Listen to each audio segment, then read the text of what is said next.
The Premier League obviously had their meeting on Friday, 3.5 hours long, and they decided one thing pretty much. They kicked the can down the road a little bit longer, and I think they're waiting for the government to intervene really. They obviously in Holland and France, government came in and said no live sport until the 1st of September, which then meant the leagues were forced to null and void, and then they carried on with what they had to do in order to complete the season essentially. Our government hasn't done that yet. If anything, they're trying to help the Premier League get back. We've been told the Premier League are committed to finishing the games. All 20 clubs are committed to restarting when it is safe. None of that's new. We knew that. But the one thing that's perhaps not new, but it's been decided on now, is neutral venues. The games, when they do restart, are going to be played to 8 to 10 grounds around the country. Brighton and the Etihad are the main two because they're away from the city centre. London Stadium has been touted as one as well. This is crazy. I do not like this idea at all. And I'm talking about neutral venues. I am not talking about football coming back. My opinion on that's changed a little bit, but I'm going to keep that for a separate video, perhaps tomorrow. And I know it's not going to be too popular, but I'll do my best to get through that. Now, before I start, disclaimer for this video, the next video, the one after, I'm aware there's things more important than football. I'm aware that you're aware, so that's why I don't really go on about it. And I'll take it for granted a little bit. But neutral venues. When are we going to stop compromising this? We keep getting told the season's going to finish because of sporting integrity. That's gone. It's out the window. Is there any integrity in playing football behind closed doors? Not as much. Is there any playing in a neutral venue with no fans? Come on. How much further do we need to compromise Premier League before we decide it's not even the Premier League anymore? What we're looking at is... it's almost like a pre-season tournament we're away to play with massive repercussions at the end of it for 3 clubs. 3 clubs. The ones that miss out on European football will be gutted, but it's not as big, it's not as punishment as those that drop down. That is huge. And it's been taken away. Now, obviously, if you're watching this as a West Ham fan, you'll kind of get it. You're watching this as a Villa fan, a Bournemouth fan, a Watford fan, Norwich fan, Brighton fan, you'll get it as well. But if you're none of those, you'll be saying, well, you're only saying this because you're in a relegation battle. Well, yeah, because I don't want to see my team get relegated off the back of having to play their final Premier League season games at a neutral venue with no crowd. I mean, playing at the London Stadium with no crowd is already a huge compromise and not something that I think is fair. I don't think it's fair. Just like I don't think it's fair for Leicester to be trying to clinch their Champions League spot playing at their home ground without any crowd. That's not fair. I don't think it's fair for Liverpool fans to miss out on watching their team lift the title at Anfield.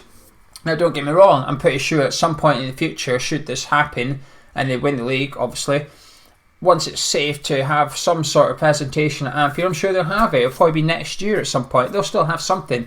But should the fans miss out on that emotion? No, that's what you pay for as a football fan. You're not just paying to watch football. You're paying for emotion, adrenaline, attachment. That's what you're paying for with your season ticket, your match day ticket. That's why you tune in to stuff. That's why you're probably tuning into this, as your little dose of football. But the neutral venue thing's just bonkers to me. It really is. It's not so bad for West Ham, but saying that, it is, isn't it? Our last home game of the season is Villa. It's our last game of the season. That could be crucial for both teams. Imagine playing that at Old Trafford instead. But Brighton's chief executive has said we're not really happy about this because we've got to play some of the top teams in Europe and we're going to be playing at a neutral venue. 6 of Villa's remaining games are at home. They should be playing them at Villa Park, at the very least they should be playing it. Now, we've been told that there's sort of the Premier League split now because you need 14 votes to carry anything forward.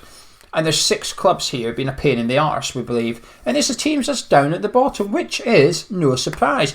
Watford, Bournemouth, Brighton, West Ham and Norwich are the ones that are sort of saying, no, we don't want to play at neutral venues. And I can completely understand why. Why would they want to do that? Do they want to get the season restarted? Yeah, for financial reasons. But they don't want to play at neutral venue for, firstly, footballing reasons. But if they get relegated, it's also financial reasons. Villa are a little bit more compromising, apparently. Apparently Villa are not too against it. They'd rather not do it, but they're not too against it. But the problem here is, if the season doesn't restart, we don't know what's going to happen. Do they just void it, or do they stick with what we've got and that's where we're going, like what they've done over in France? Or do they do points per game, which is what UEFA are suggesting? Now, this is where Villa get in, sort of, I suppose Bournemouth and Norwich get drawn in here, because if it goes to points per game, they get relegated.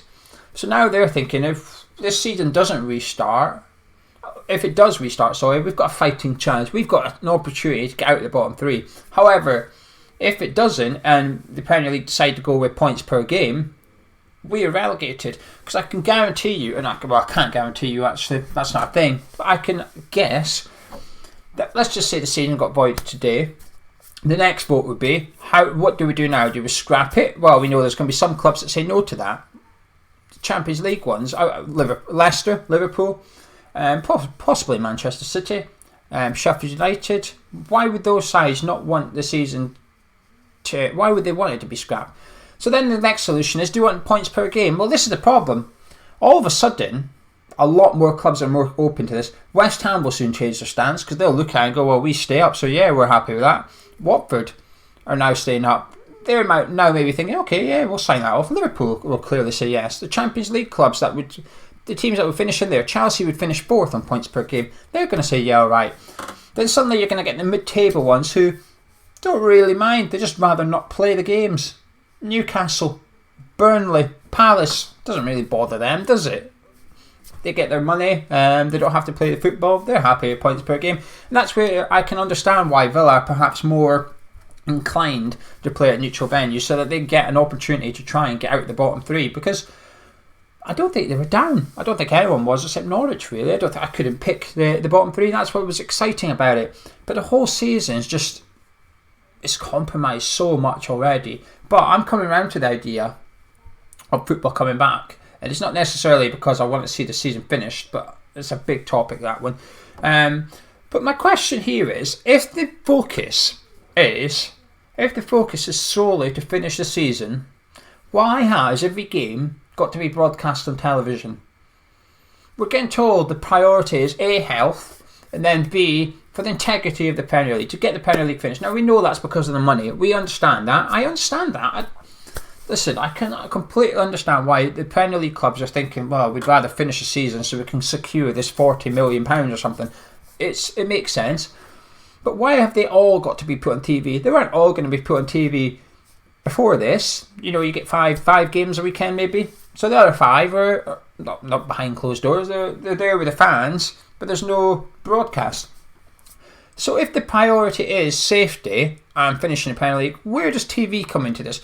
Why are they not considering finishing the season without broadcasting every game live? Now, I know as a football fan, we're thinking, whoa, hang on a minute, we're already missing out by going to the games. I don't want to miss out and not watch it.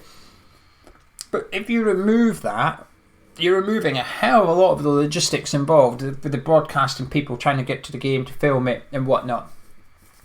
I actually think it's quite simple. I say simple. They sit up in the stands, don't they? BT or Sky or whoever it is. They don't have to go anywhere near the players. Just abandon. This isn't great. Scrap post-match interviews. Scrap like pre-match conferences. There is a requirement of sorts, but we're just going to have to host them on video like now. How you're watching me. They've been doing it on Sky Sports non-stop recently through Skype. That's how they're just going to have to host their interviews now, to avoid interaction between one lot, which is the playing officials and the staff, and then the other lot, which is the TV broadcast. I actually get why they want to broadcast every game. Why wouldn't they? But at the same time, I just find it doesn't add up with what they tell us the priorities are. Maybe it's just me. Now, for the second part of the video, I'm going to completely change topic here, but it's tied in, and that's Jamie Carragher. He's been getting on my tits a bit lately. He really has got on my tits.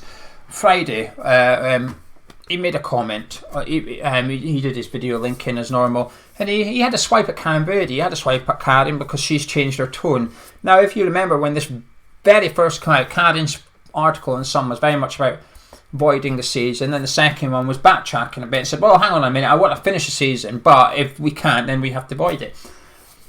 I'm going to give her the benefit of the doubt here and say that what she meant the first time was correct, because I've done videos before and people have I've not been able to get my point across correctly, so people think I'm trying to say something else when actually I was trying to say something different, and that's my fault for not getting that across to you correctly. And I think Karen has just done the same there. I think she's tried to get the voiding it across, void it if it's not safe, but she's missed out the not safe part. Now, does it suit Karen or West Ham if the season's voided? To an extent, we retain our Premier League status, but, pardon me, we lose 45, 50 million. We lose a lot of cash. And Karen's job is cash flow. Karen's job isn't to keep West Ham in the Premier League. Karen's job is to make the books add up. So I'm more inclined to see why Karen would prefer the season to get finished to an extent, because she's looking at that 45 million that will get handed back and all the refunds and stuff. She's thinking, crikey, we've got a problem on our hands here. But Jamie Carragher said they want poor performance to have no sporting consequence. I think that's so disrespectful to people. It's almost like saying, well, how about they just don't want ill health? How about they just don't want people to get ill and possibly die off the back of sport? Could that not be a priority? Now, what's Jamie Carragher wanting? Jamie Carragher's wanting the complete opposite here. He's wanting good sporting performances to have rewards. Understandably so, but at a cost, at a risk. And for someone who's experienced Hillsborough, I just find it completely, I don't know the word, inhumane maybe, immoral. I find it really hard to understand why, as a Liverpool fan, I can understand why Jamie Carragher wants the season to finish. But as someone who fought so hard for the justice for the 96, and it was, such a big campaign, a worthy campaign, a good cause, and he was a leader of that. He was at the forefront of it. Him and Steven Gerrard played for Liverpool throughout their career while all this was going on, with Kenny Dalglish and Ian Rush and all that getting involved as well, trying to get justice for 96 poor souls that were killed at a football match through the decision of few. Yet Jamie here is advocating that players go back and put themselves and their families at risk at the decision of a few. And I'm not suggesting that going back to football is the wrong thing to do here. I just find the lack of compassion shown by someone who's witnessed such turmoil, such grief. I just find it hard to grasp how Jamie Carragher isn't more, I don't know what the word is. You know what I'm trying to say here. Just the two don't add up for me. How you can experience that and have such a dark, I don't know. I'm struggling now. I'm going to start wrapping this up. Hopefully you know what I'm trying to say about Jamie Carragher. It just doesn't sit right with me, actually. But like I said, I'm actually coming round now, personally, coming round to the idea of football returning. I can see why football has to return, or why it should return. And it's not to give me and you something to watch. That might be tomorrow's video. Anyway, if you enjoyed this one, drop a like on it. Basically, it's no to neutral venues for me. I hate the idea of it. I absolutely hate it. People are going to get relegated. 3 teams are going to get relegated off the back, playing games at grounds that aren't theirs. Come on. As much as I want football back, let's maintain some integrity, because there's not that much left of it. So whatever is left, let's cling on to it a little bit more. Subscribe if you're around here, and I'll see you in a bit.